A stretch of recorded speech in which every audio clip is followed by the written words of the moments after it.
All right, joining me once again here on the Matthew Filipowicz Show is my friend Mychal Denzel Smith. Mychal is a writer for The Nation magazine, which you can find at thenation.com, as well as Feministing, which you can find at feministing.com. You can also follow him on Twitter at Mychal Smith, and that's Mychal with a Y. Mychal, thank you so much for being on the show again.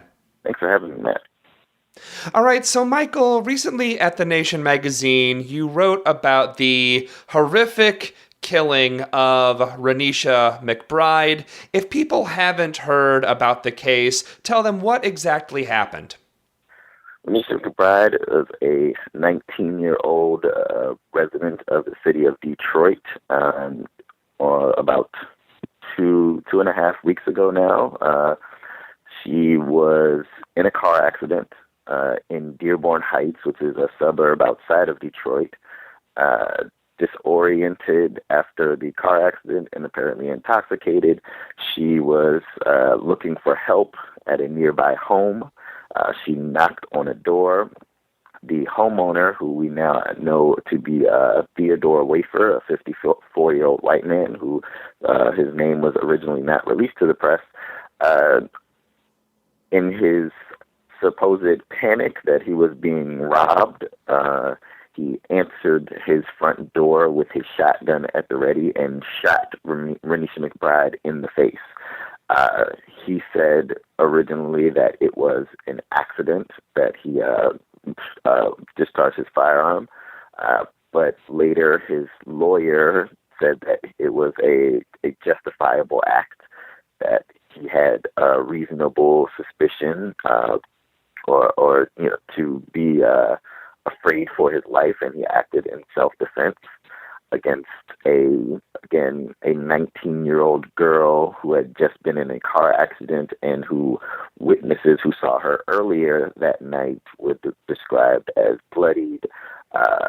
She was also, again, intoxicated, so maybe she was, as his 911 call indicates, she was banging on his door, and that's essentially what he said in his 911 call, is that he shot someone who was banging on his door. He did not indicate at any point that he was afraid for his life, that he thought someone was robbing him. He just said that he shot someone banging on his door. And in this case, similar to what happened to Trayvon Martin in Florida last year and George Zimmerman, Theodore Wafer was not arrested originally. It took weeks of protest and national outrage to bring charges against him, and he eventually, this past Friday, was charged with second-degree murder, manslaughter, and I think it's possession of a firearm using a felony or something along those lines. But that was after 2 weeks worth of protests, marches, vigils, national outrage. He was finally charged with a crime. Yeah, again, it's really horrific and again, this is sort of the larger point that so many of these times the killings of people of color happen, and they actually don't get the media attention that the Trayvon Martin case got. They don't get the media attention, and not that this has gotten that much attention anyway. It's not like this is all over the news, but even that, it actually takes like protests to actually get people prosecuted for the killing of an unarmed person. Yeah, so it feels like on at least like three levels we've devalued, particularly Black life.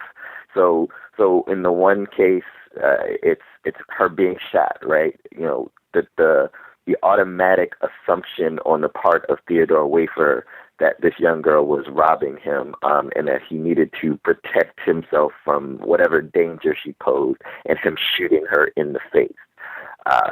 And then on another level, it's the police department, the prosecutor, that refusing to bring charges for almost 2 weeks, apparently because who knows? Who shot Renisha. Like, he has admitted to it on the 911 call. At the very least you can do is put him in handcuffs. I mean, this is basic stuff. Like, it's in my mind, it's the basic, part of the process. But Yeah. then you devalue her life on that level by essentially saying it's not worth it to prosecute this white man for the death of a 19-year-old black girl. But then again, it's also we devalue life in, again, the media by, one, not covering it, two, not releasing his name for nearly 2 weeks while they're doing toxicology reports on her body, but not on him the night that he shot her. You know, and essentially like trying to blame her or place some of the blame on her for being shot.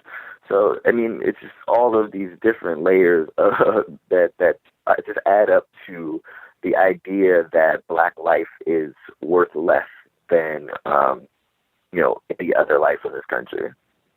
No, absolutely. And so many people, when the toxicology report came out, were like, well, she had a high alcohol level. And it's like, so that means it's okay to get shot if you're drunk. Right. I mean, I get drunk on occasion. Does that mean I should get shot?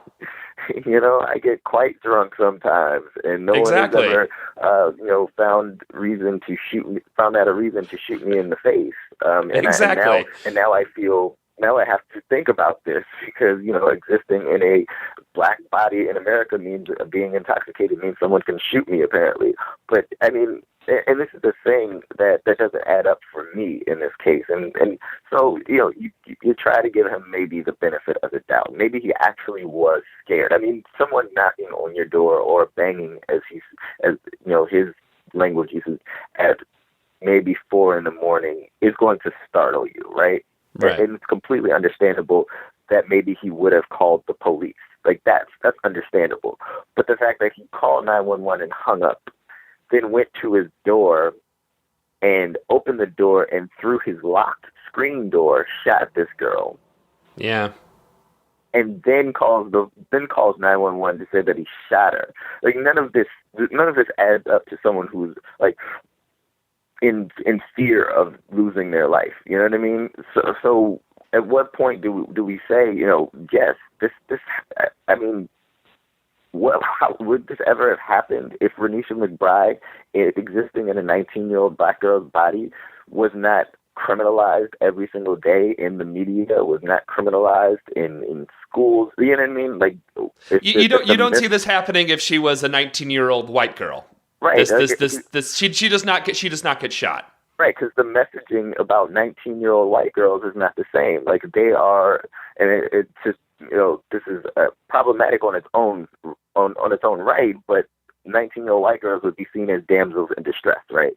Right. As opposed to the 19-year-old black girl who would be a threat to you. So yes, because of the messaging. Or it's like a 19-year-old white girl is drunk. Oh, she's drunk. We should take care of her and stuff like that. And but if she's drunk and she's black, get the shotgun. Exactly. Yeah. Horrific. I'm talking again to Mychal Denzel Smith from The Nation magazine, thenation.com. Do we know? So this happened in Michigan. Do we know what the laws of Michigan are when it comes to self-defense? Is Michigan like Florida where they have some type of ridiculous stand your ground law? Do we have any idea what the air quotes self-defense laws in Michigan actually are, and how any kind of likelihood how this case might actually play out? Yeah, they do have I have almost the exact same stand your ground law as Florida does. There's no responsibility to retreat, especially in your home. You can use deadly force on the presumption that you fear for your life. There's no basis for providing more evidence that your life was actually, imminently in danger, other than your feeling of being in danger of losing your life. So, I mean, we're again dealing with this regressive law that it's very possible that we witness what happened with the George Zimmerman trial. That because of the way that self-defense has now been structured, whether stand your ground comes into play or not, it's in the back of everyone's mind now, right? And that's what happened with the Zimmerman trial, that even though they did not move forward with a stand your ground specific defense, it was a part of the language in the jury instructions. To the jury about what constitutes self-defense. Right. So we could probably see something similar happen here if I'm not sure on Michigan's application of stand your ground, because in Florida there's a separate hearing that you can take to avoid even going to a trial if you invoke stand your ground. I'm not sure if that's the case in Michigan, but I mean it could be that that the stand your ground law influences the way that people view the idea of self-defense, and a jury would be inclined to acquit in this case on all these charges.